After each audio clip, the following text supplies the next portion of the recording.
عسلامة، شهدكم كلكم بألف صحة وبخير. رجعتكم كالعادة فيديو جديد وبدبارة جديدة، وهذه الدبارة متاعنا للنهار الثالث.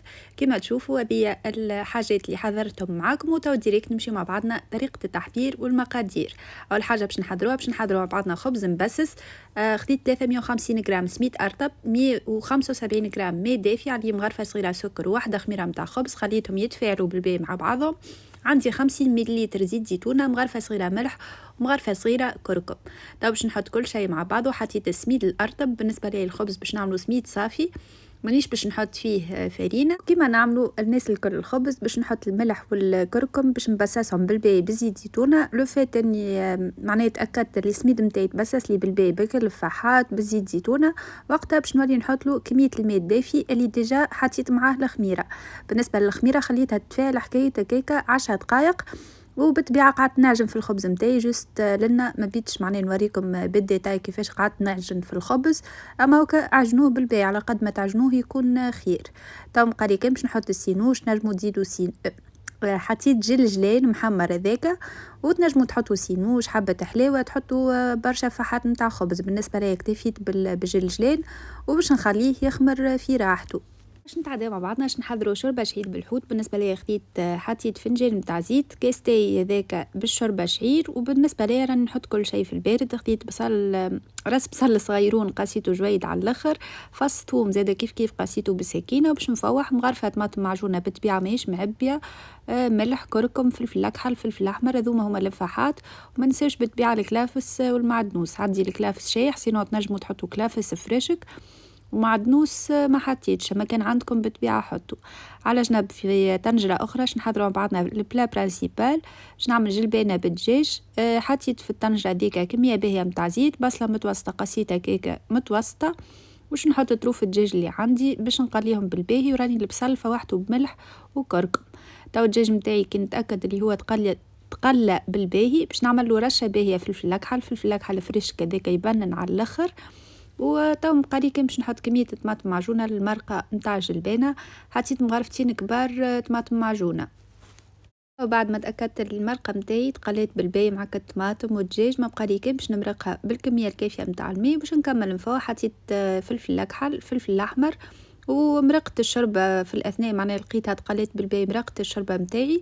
والمرقه الجلبانه قبل ما نسكر عليها الكوكوت خديت راس بصل صغيرون قسيتو كيكة على 4 كعبات بطاطا، قسيتهم كل كعبة بريسك زادا كيف على 4. وش نحط كمية الجلبانة اللي عندي.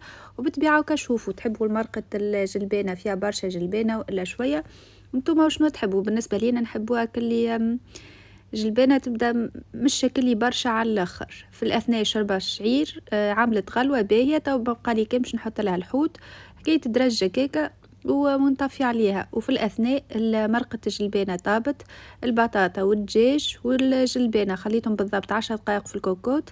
تعداو 10 دقائق صايي، ما بقى لي كان باش نحط قرون الفلفل وتكون حاضره معانا. على جنب الخبز نتاعنا خمر على محل الدنيا بارده على الاخر، كلي ما خمرش كوم يلفو وما حطيتوش هكا في بلاصه دافيه. سينو تعديت عليه نص ساعه. تو بقالي كان باش نشكلوا مع بعضنا الخبزات. بالنسبه لتشكيل الخبز تنخلي لكم كالعاده رابط في صندوق الوصف كيفاش تشكلوا الخبزات هذوما.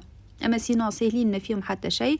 الخبزه معناها القرصه ديك نتاع الخبز تشكلوا هكاكا بالطول، وتعملوا خطوط بالطول معناها على كامل كيما الباجيت هكاكا، وتعملوا الشكل اللي تحبوا عليه. تحبوا تعملوا وردة اس وإلا 8، تعملوا الحاجة اللي تحبوا عليها. بالنسبة للمقطع ده سرعت فيه باش الفيديو ما يكونش طويل عليكم، وبالطبيعة نعطيكم هكا جوست اقتراحات لا أكثر ولا أقل. بالطبيعة ديما نحب نشارك معاكم الدبارة متاعي.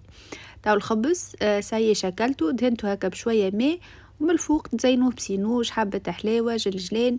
كالعادة ديما نقول لكم الحاجة هذه حسب الرغبة. بالنسبة لي زينته بجلجلان أبيض يعجبني في الخبز هكا، ومن بعد كي يتحمر ياسر منظره يبدا محلاه.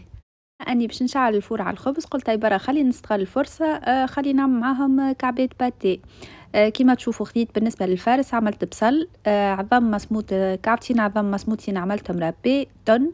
بالطبيعة مش حكة تن نستعملوها في الباتيه برشا، جست نستعمل شطر الحكة متاع التن. وبالنسبة للباتيه هذايا باش نعملو بالريكوتا والسبناخ راهو يجيكم بنة عالمية بالحق، سورتو هكا كي يبرد وتاكلوه ياسر يجي بنين. كيما تشوفوا خديت سبناخ ماهيش كونتيتي كبيرة، وبالنسبة ليا السبناخ نحبو ني كيما المعدنوس ما نحبوش طايب.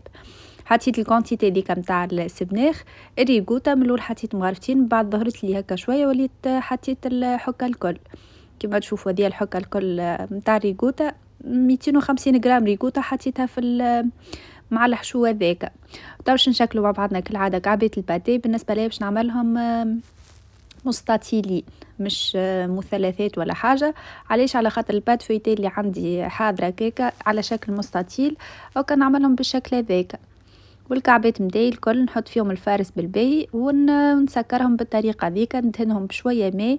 بالنسبه ليا ما حبيتش نحل العظم على خاطر الباتيه وكعملتهم بالماء، ويجيكم المنظر نتاعهم زاده مزيان.